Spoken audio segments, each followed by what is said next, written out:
and I'm an NTSC and a KVPY scholar. Wanted to get into IIT since class 6. मुझे मचाना है तो उसके बाद 11th से आधा 11th एंड पूरा 12th मतलब 1.5 years मेरी सेल्फ स्टडी थी। हम लोग लग से आई थी तो मैं काफ़ी ज़्यादा डिस्टर्ब थी, काफ़ी ज़्यादा अपसेट थी। सो एक वन फाइन डे मतलब my father has been my guide throughout my preparation. So one मेरी सबसे पहले करके आती थी वो याद थी कि मुझे बाहर की दुनिया के बारे में कुछ नहीं पता होता था। लाइक कंप्यूटर की आप अपना 100% दे रहे हो तो फिर भी रिजल्ट नहीं आता। लाइक सेकंड जो मैंने मिस्टेक की वो सब्जेक्ट बैलेंसिंग में की मैंने। मुझे केमिस्ट्री अच्छा लगा। माय एडवांस वेंट मतलब way worse than my worst expectations. ऐसा था कि मेरी यू हैव लाइक अभी तक क्लूलेस थी कि आगे चल के करना क्या है and now you like the walls जो आप पीछे देख रहे हो वो मेरे को रूटीन बनाने की आदत हो गई इन दिस 2 years। कोई स्टूडेंट जितना 2 घंटे में कवर कर लेते हैं उतना कोई 10 घंटे में भी नहीं कर पाते। तो मेरी कोचिंग नहीं थी और मेरा स्कूल भी ऐसा नहीं था तो मुझसे कितना अटैच्ड हो आप अपना गोल क्यों अचीव करना चाहते हो। आई हैव है लाइक इट्स फॉरएवर मतलब she is the one or he is the one. अगर आपको don't worry it's just about 2 years and 2 साल के बाद you will thank yourself every day that you took the pain you took and it's totally worth it once you get into IIT। So hi everyone, myself Siddharth Yadav, welcome to Shakunthas. यार आज हमारे साथ है Maitri. Welcome to Shakunthas. Hello. So यार आज हम मैत्री से बात करेंगे। इन्होंने अपनी ज़िंदगी में काफ़ी एग्जाम्स फोड़े हैं अभी तक और उनकी पूरी डिटेल्स निकालेंगे कैसे उनकी जर्नी थी। काफ़ी कुछ सीखने को मिला अगर आप लोगों को इस वीडियो से। सो मैत्री एक ब्रीफ इंट्रोडक्शन के साथ स्टार्ट करते हैं। डिफाइन करेंगे मैत्री कौन है? Okay, so hello everyone, this is Maitri Shandalia, first year electrical engineering student from IIT Delhi. मैं बेसिकली धनबाद झारखंड से हूँ एंड मैं फिलहाल IIT दिल्ली में पढ़ रही हूँ and coming to my hobbies जैसे पढ़ाई के अलावा मुझे रीडिंग बहुत पसंद है। मैं मिथिला पेंटिंग्स करती हूँ और मुझे बैडमिंटन खेलना काफ़ी पसंद है and I am an NTSC and KVPY scholar. Okay, so अभी तक आपने एग्ज़ाम्स जो क्रैक किए हैं वो है IIT का JEE mains and advance plus में NTSC प्लस में KVPY। So in and CBSE के 10th के बोर्ड्स में मेरे 99.2% मार्क्स थे मतलब मैं 4th नेशनल टॉपर थी उस साल 2018 में। Okay great. सो यार इस अचीवमेंट के पीछे मोटिवेशन क्या था आपका? मेरा मोटिवेशन मतलब एक बहुत ज़्यादा क्लियर सा गोल था। I wanted to get into IIT since class 6 because my father वो भी IIT से थे। He is a pass out from IIT Kharagpur तो मैं हमेशा से IIT जाना चाहती थी। My prime motivation was always कि मुझे मचाना है। Okay, that had been the prime motivation since always. Okay. So यार आपके एग्जाम्स की बिल्कुल डिटेल से बात करेंगे जो जर्नी रही है। तो आपने बताया कि हमने 6th क्लास में ही आपको ये चीज़ डिसाइड कर ली थी आपने कि आपको IIT जाना है। तो वहाँ से किस तरीके से आपने आगे प्रोसीड किया उसको ज़रा एक्सप्लेन करेंगे आप? हाँ, तो 6 से ही मैंने डिसाइड कर लिया था कि मेरे को JEE क्रैक करनी है। तो इसलिए मेरा लाइक स्टार्टिंग से स्कूल में आई वाज मतलब a good student since always. तो मैं सारे सब्जेक्ट्स बैलेंस कर लेती थी पर फिजिक्स केमिस्ट्री और मैथ्स को काफी ज्यादा इंटरेस्ट लेके पढ़ती थी और स्टार्टिंग से ऐसा होता था कि एक क्लास ऊपर का सिलेबस कवर करने की कोशिश करती थी। तो और जैसे मैं 9th-10th में घुसी 9th-10th में NTSC एग्जाम को लेके मेरा फोकस बहुत ज्यादा बढ़ गया। पूरे 9th-10th में मैंने NTSC की तैयारी की थी। मेंटल एबिलिटी SST वगैरह सब अच्छे से पढ़ा था एक्सेप्ट PCMNB ऑफ कोर्स। तो वैसे वहां पे ये हुआ था और उसी के कारण मेरा 11th-12th का कुछ पोर्शन 9th-10th में कंप्लीट हो गया था। उसके बाद फिर तो ये चीज हुई थी 10th तक। लेकिन बेसिकली जो फॉर्मली प्रिपरेशन बोलते हैं JEE का वो शुरू हुआ था from class 11th। Class 11th में I decided to go for self study.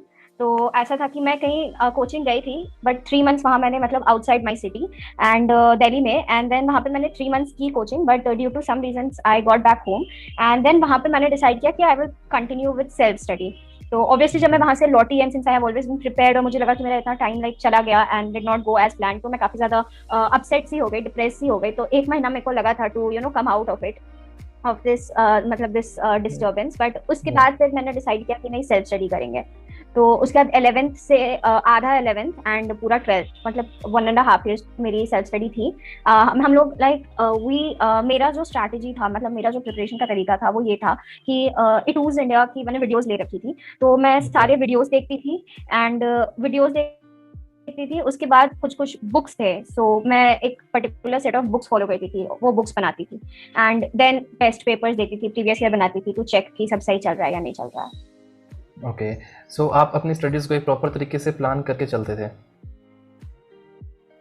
Of course planning was the specially because अगर आप किसी कोचिंग में होते हो तो भी प्लानिंग इंपॉर्टेंट है बट प्लानिंग का इंपॉर्टेंस बहुत बढ़ जाता है अगर आप खुद से घर पे तैयारी करते हो। तो you have to be prepared कि आप कब क्या करने वाले हो एग्जैक्टली ताकि आपका टाइम ना वेस्ट हो। बिल्कुल बिल्कुल।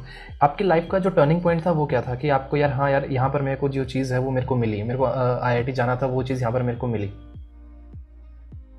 राइट। तो मैं बोलूंगी कि मेरा टर्निंग पॉइंट था जब मैंने बताया ना, मैं जब वहां से आई थी तो मैं काफी ज्यादा डिस्टर्ब थी, काफी ज्यादा अपसेट थी। So okay. एक वन फाइन डे, मतलब my father has been my guide throughout my preparation.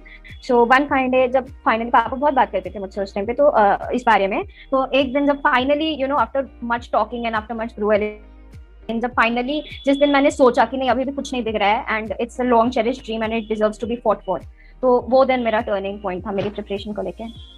Okay. यार जो 2 साल की प्रिपरेशन होती है, आपने बताया कि आपने 6 क्लासेस स्टार्ट कर दिया था, तो इन 2 सालों के अंदर स्टूडेंट को बहुत सी डिफिकल्टीज फेस करनी पड़ती है। फॉर एग्जांपल किसी को फिजिक्स में प्रॉब्लम यस। होती है, किसी को मैथमेटिक्स में, और एकेडमिक्स के अलावा और भी बाकी डिफिकल्टीज़ हैं जो फेस करते हैं स्टूडेंट्स। आपने कौन कौन सी डिफिकल्टीज फेस की? ओके। तो डिफिकल्टीज ऐसे ये बहुत ज्यादा पर्सनलाइज्ड कॉन्सेप्ट है, मतलब डिफरेंट काइंड्स ऑफ स्टूडेंट्स को डिफरेंट दिक्कतें आती है या एंड दे आर वेरिड। पर कुछ कुछ होता है जो कॉमन होता है। मेरे केस में for example the first difficulty was क्योंकि मैं आउटसाइड वर्ल्ड से कनेक्टेड नहीं थी, I was not in touch with any of my friends. 10th तक मैं काफी ज्यादा सोशल और काफी ज्यादा एक्सट्रोवर्ट सी थी, बट 11th 12th में I locked myself completely in the four walls of my house. तो जो मेरी सबसे पहली डिफिकल्टी आती थी वो ये आती थी कि मुझे बाहर की दुनिया के बारे में कुछ नहीं पता होता था। लाइक कंपटीशन का अंदाजा मुझे बहुत बाद में जाकर हुआ था। तो वो मेरी पहली डिफिकल्टी थी। दूसरी डिफिकल्टी ये थी जो हर एस्पिरेंट को आएगी कि कभी कभार ऐसा होता है ना कि आप अपना 100% दे रहे हो तो फिर भी रिजल्ट नहीं आता। या लाइक जो आप मॉक टेस्ट देते हो, जो भी घर पे देते हो, उसमें आपके नंबर नहीं आते। और वो चीज नॉर्मल है, स्पेशली स्टार्टिंग में 11th में तो नंबर एकदम ही नहीं आते, बहुत कम ही नंबर आते हैं। तो उस बिल्कुल। चीज से कोप अप करना बिना फ्रस्ट्रेट हुए या फिर थोड़ा सा फ्रस्ट्रेट होकर वापस से रीगेन करना अपना ट्रैक, वो एक बहुत बड़ा चैलेंज हुआ करता था मेरे लिए। स्पेशली बिकॉज मैं बहुत ज्यादा लाइक पर्सनली अगर देखूँ तो I am not a very like when it comes to academic performances, I do not take a lot of roller coaster. मतलब मेरे नंबर नहीं आते थे तो मैं बहुत ज्यादा रिएक्ट करने लगती थी। तो वैसा सा, तो वो बहुत बड़ी डिफिकल्टी हुआ करती थी उस टाइम पे, फेलियर मैनेजमेंट। ओके। सो यार आपने प्रिपरेशन के टाइम में काफ़ी मिस्टेक्स की होंगी जो आप चाहते हैं कि स्टूडेंट्स के साथ शेयर करें, और आप चाहते हैं कि यार वो मिस्टेक्स आप यदि नहीं करते तो शायद आप आज थोड़ा सा रैंक और अच्छा हो सकता था, और एक आईआईटी बॉम्बे या फिर आईआईटी दिल्ली में कोई और से कोई दूसरी ब्रांच में आप होते। तो चाहेंगे कि वो मिस्टेक्स आपने कौन कौन सी की? ठीक है। तो जो मिस्टेक्स, फर्स्ट मिस्टेक मतलब कुछ कुछ कैटेगोरिकली मिस्टेक्स हैं ऐसे। फर्स्ट या मिस्टेक ये था कि मैंने टेस्ट बहुत बाद में देना शुरू किया। मैंने लास्ट 6 मंथ्स ओके। में टेस्ट दिए हैं, जो चीज नहीं होनी चाहिए। लाइक आपको 11th से टेस्ट देने की, 11th में आप फ्रीक्वेंसी कम रखो, जैसे एक महीने में 2 पेपर ही दो। फिर उसके या बाद फिर 12th में आने के बाद ऐसा करो कि थोड़ा सा उसको बढ़ाओ एंड देन लास्ट के 6 मंथ्स में वीकली पेपर दो। वैसा होना चाहिए, टेस्ट का आदत थ्रू आउट लगे रहना चाहिए। सेकंड जो मैंने मिस्टेक की वो सब्जेक्ट बैलेंसिंग में की मैंने। मुझे केमिस्ट्री अच्छा लगता था तो मैं केमिस्ट्री ज्यादा पढ़ ली, इस चक्कर में मेरा फिजिक्स बहुत बाद तक काफी ज्यादा वीक रह गया था, मतलब comparatively amongst the 3 okay. Subjects. तो उसके बाद फिर मुझे फिजिक्स में एक्स्ट्रा टाइम देके उसको ठीक करना पड़ा था। तो वो चीज मैं बोलूंगी कि स्टार्टिंग से तीनों सब्जेक्ट बैलेंस लेके चलो। मैंने देखा बहुत सारे स्टूडेंट्स इनऑर्गेनिक केमिस्ट्री को इग्नोर कर देते हैं। या वो पूरे पेपर का सबसे ज्यादा स्कोरिंग पार्ट होती है इनऑर्गेनिक केमिस्ट्री, उसे छोड़ना बहुत बड़ा ब्लंडर होता है और बहुत कॉमन ब्लंडर होता है। तो वो चीज नहीं होनी चाहिए। एक जो सबसे बड़ी मिस्टेक मैंने की वो ये थी कि माय एडवांस वेंट, मतलब way worse than my worst expectations. ऐसा था कि मेरी एक्सपेक्टेशन थी कि seeing all the results in my test I was getting and all the rank predictions की फर्स्ट केस में अंडर 500 आएगी मेरी रैंक। ओके। एंड एडवांस के डे में फाइनली डी डे पे मेरी रैंक आई थी 1226, मतलब 1226। वैसा ओके। परफॉर्मेंस मैंने अपने किसी मॉक टेस्ट में नहीं दिया था जैसे मैंने वहां दिया। तो जो मेन जो बात होती है वो होती है, एक चीज होती है आपकी प्रिपरेशन और एक चीज होती है कि आपका डी डे के दिन मेंटल स्टेट क्या है, आप कैसे या प्रेशर हैंडल कर रहे हो और आप कैसे वहां जाके फोकस कर रहे हो उस 6 घंटे। तो वो चीज सबको स्टार्टिंग से बहुत ज्यादा प्रिपेयर रहना चाहिए उस चीज के लिए या सो कि आप अपना बेस्ट दे पाओ। बिल्कुल बिल्कुल। सो यार अभी तक जो आपने एग्जाम्स क्रैक किए हैं और आपके एंटायर जर्नी रही है, उससे आपने काफ़ी कुछ सीखा होगा। क्या सीखा आपने अभी तक अपनी जर्नी से? Okay, so the first thing which I learned is the journey was, अब जब मैं वापस देखती हूँ उस जर्नी को, so I realized that it was not only about a college, about getting into a particular college. It was about getting to know yourself better, learning to get up, walk, run, fly and then fall down and then again get up. मतलब जब आप बहुत कोशिश करते हो किसी, you learn dedication, you learn passion, you learn commitment and you learn strength, you learn confidence, you learn to be yourself. मतलब ये ऐसी जर्नी होती है ना जो अगर आप बहुत अच्छे से करोगे ना तो ये आपको पूरी दुनिया से काट देगी एक टाइम के लिए कि you will only focus on yourself, but ये आपको खुद के बहुत ज्यादा पास ले आएगी। You will get to know yourself as a person better and you will तो आज जो मेरा सबसे बड़ा टेक अवे है वो from the journey of which I prepared, मतलब जिसके लिए मैंने प्रिपेयर किया, वो ये है कि आज मैं काफी ज्यादा कॉन्फिडेंट अपने आप को बहुत अच्छे से जानती हूँ कि मेरी स्ट्रेंथ क्या है, मेरे वीकनेसेस क्या है, मेरी लिमिट क्या है, कि यहाँ तक मैं मेहनत कर सकती हूँ, एंड देन मेरा ब्रेक पॉइंट क्या है कि इसके बाद अगर होगा तो हो सकता है कि मेरे को ज्यादा स्ट्रेस हो जाए या मैं नहीं मैनेज कर पाऊँ. So those are the biggest takeaways from this 2 year journey. Okay. So यदि हम मैत्री को 10th क्लास में देखते हैं और आज इतनी कॉन्फिडेंट के साथ देखते हैं, तो क्या डिफरेंस आपको नज़र आता है कि मैत्री आज से 10th क्लास में कैसी थी? it was like मतलब बहुत डिफरेंस है. I believe that 2 साल में like as a person आप बहुत ज्यादा चेंज कर जाते हो. Not in confidence terms, I was confident since always, but हाँ बहुत ज्यादा डिफरेंस ये आ जाता है कि आपको कहीं ना कहीं ये जर्नी आपको humility भी सिखा देते हैं. like you become more grounded and you become more peaceful, and you learn to respect others, and you learn to respect other people's sacrifices, and उसके अलावा और जैसे you become matured, you have a more balance, because you have an open mind now, you are more open to different opinions and different ways of doing things. तो ये सब काफी ज्यादा more tolerant, more patient, you learn patience. सबसे ज्यादा जो important होता है कि कोई चीज अचानक से या जल्दी से नहीं मिलती, you have to strive for it, you learn persistence, perseverance. तो ये सारी चीजें डिफरेंट हैं. ओके. सो अभी आपने आईआईटी दिल्ली आपको मिला, उसके बाद आपकी मेंटलिटी में कुछ चेंजेस आए हैं? IIT दिल्ली के बाद मेंटालिटी में change, okay, so touchwood, but IITs are such colleges कि जहाँ पे आपका एक सेल्फ स्टीम जुड़ा होता है जिस कॉलेज से.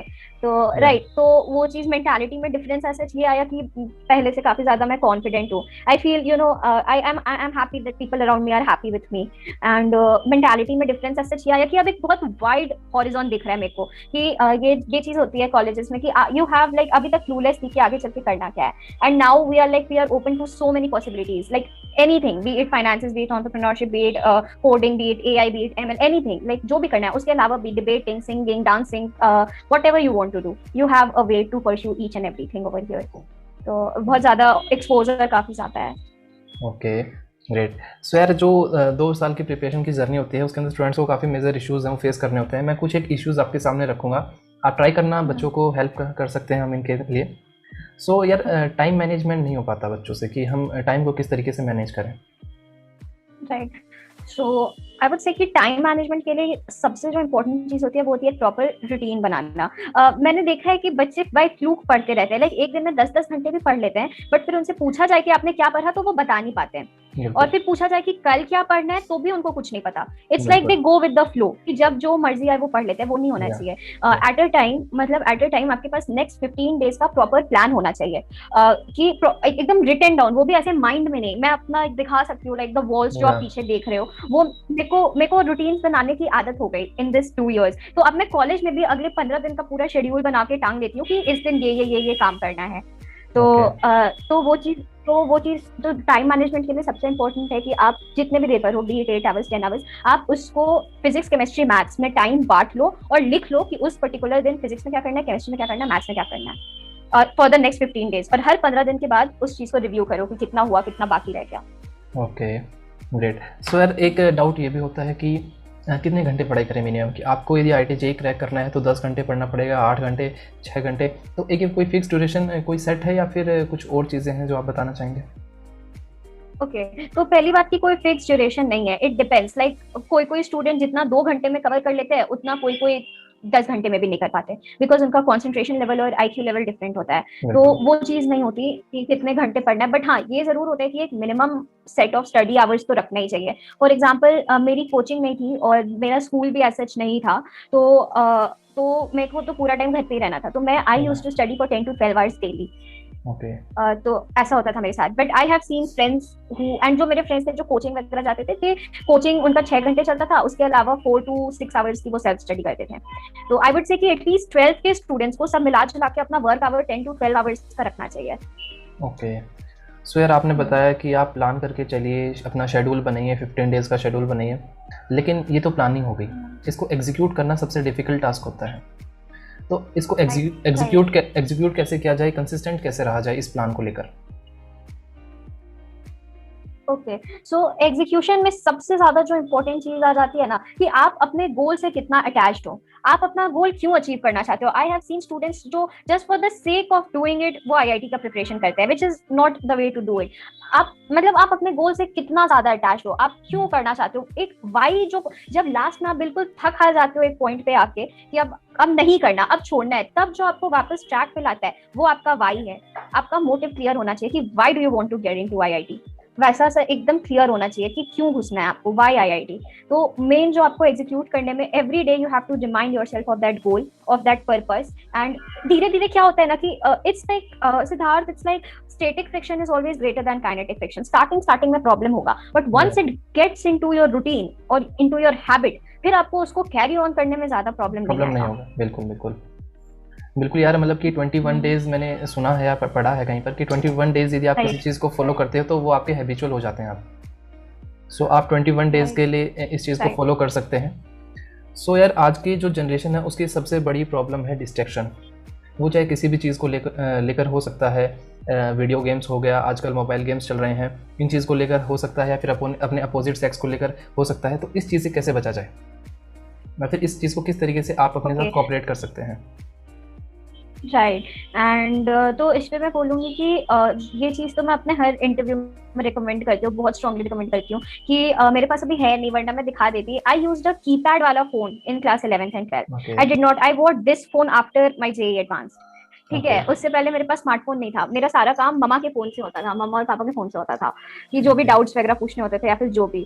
तो आई स्ट्रॉन्ग, और यही सेम चीज मैं रिकमेंड करूंगी स्टूडेंट्स को कि या that was the kind of phone I had, right. So मैं रिकमेंड करूंगी स्टूडेंट्स को कि ये जो भी काम होते हैं आपके स्मार्टफोन वाले, वो आप अपने पेरेंट्स के फोन से करो। अपने पास स्मार्टफोन मत रखो किसी भी सोशल मीडिया पर, किसी भी इंस्टाग्राम, व्हाट्सएप, फेसबुक, व्हाटएवर, आप 2 साल मत रहो, don't have an ID on any of the social media. और जहां तक बात है you know attraction towards opposite gender की, लाइक जो ये होता है उसमें आई वुड लाइक टू से कि अगर आपको लगता है, अगर आप मतलब ऐसे है कि उसमें हर चीज लगता है कि फॉरएवर है, लाइक इट्स फॉरएवर, मतलब she is the one or he is the one. अगर आपको लगता है कि शी इज द वन या ही इज द वन, तो they will wait for 2 years, they won't go anywhere। तो 2 साल में पहले आप अपना लाइफ सेट कर लो, उसके बाद फिर you go and pursue them, if they are the one they will wait. या सो यहाँ पर एक चीज़ और पूछना चाहूँगा मैं मैत्री आपसे, जैसे आपने बताया कि स्मार्टफोन को अपने से दूर रखो, लेकिन यार आज की जो कोविड सिचुएशन है इसके अंदर सारी चीज़ें ऑनलाइन हैं एंड ऑफलाइन सब कुछ बंद है। तो इस सिचुएशन के हम किस तरीके से एक स्मार्टफोन को पॉजिटिव तरीके से यूज़ कर सकते हैं? ओके तो इसके लिए अब मैं आपको बताती हूँ सिद्धार्थ, इट्स लाइक कि आज जो कोविड सिचुएशन है और उसमें जो स्मार्टफोन्स का रोल है, इट्स सिमिलर टू आपको उस कुएं में नहीं गिरना है, लेकिन उस कुएं के बॉर्डर पे आपको चलते रहना है। तो उसके लिए ऑब्वियस सी बात है कि सेल्फ कंट्रोल का रोल बहुत ज्यादा बढ़ जाएगा, कि अगर आपके लिए स्मार्टफोन रखना जरूरी है तो आप टाइम फिक्स करो कि इस टाइम से इस टाइम के बीच में ही वो फोन स्विच ऑन होगा, बाकी हर टाइम पे फोन स्विच ऑफ होगा। एंड जाहिर सी बात है इंटरनेट अगर आप अपने लिए यूज करते हो तो is a very good thing, because आज से 30 years पहले जब मेरे डैड ने प्रिपेयर किया था आईआईटी के लिए, तो she had no resources, nothing at all. उनके टाइम की स्टोरीज सुन के मेरे को लगता है कि आज हम लोग के पास कितने सारे रिसोर्सेज हैं। उनको एक प्रॉब्लम सॉल्व कराने के लिए Siddharth he used to roam to at least 5 to 6 professors and give like 2 to 3 days to get one problem solved। और आज हमारे पास क्लिक ऑफ द माउस पे सारे के सारे मतलब सॉल्यूशंस अवेलेबल हैं। तो अगर आप इंटरनेट को अपने लिए यूज करते हो तो बहुत ज्यादा अच्छे यूज हो सकते हैं। फॉर एग्जांपल यूट्यूब पे बहुत अच्छी अच्छी वीडियोस है of journeys, of the books you should follow, you know of the time table कैसे बनाए, हर चीज के बारे में यूट्यूब पे खुद क्वालिफायर्स ने वीडियो बनाकर डाली हुई है। उसके अलावा गूगल पे आपको बहुत अच्छे अच्छे क्वेश्चन बैंक्स मिल सकते हैं और क्वेश्चंस के सॉल्यूशंस मिल सकते हैं। और यू नो जितने लेटेस्ट अपडेट होते हैं एग्जाम के बारे में, you know change in pattern and everything, mock test इतने अच्छे अच्छे मिल सकते हैं। तो ये सब इंटरनेट पर स्मार्टफोन के थ्रू अवेलेबल है, राइट। अब इट्स अपॉन यू कि आप क्या चूज करना चाहते हो। अब अगर आप माचिस की तीली से घर जला दो तो उसमें माचिस की तीली की गलती थोड़ी है, तो आपकी गलती है। या सो यार मैत्री काफ़ी अच्छा लगा आपसे बात करके। एट लास्ट जेईई एस्पिरेंट्स के लिए कोई भी टिप्स देना चाहेंगे जो आपने फॉलो किए या फिर आपने सीखे? लास्ट में टिप देने के लिए मैं बस यही बोलूंगी कि कीप योर वाई क्लियर। और मैं बस ये बोलूंगी कि एक, बाकी सब तो मैंने बता दिया, बस हर एक सिंसियर एस्पिरेंट को मैं बस ये बोलना चाहूंगी कि don't worry, it's just about 2 years and 2 साल के बाद you will thank yourself every day that you took the pain you took, and it's totally worth it once you get into IITs. So keep going. Maitri काफ़ी अच्छा लगा यार आपसे बात करके। उम्मीद करता हूँ कि सभी व्यूवर्स को आज कुछ सीखने को मिला होगा जर्नी से। और आगे भी आपको ऐसी वीडियोस मिलते रहेंगे।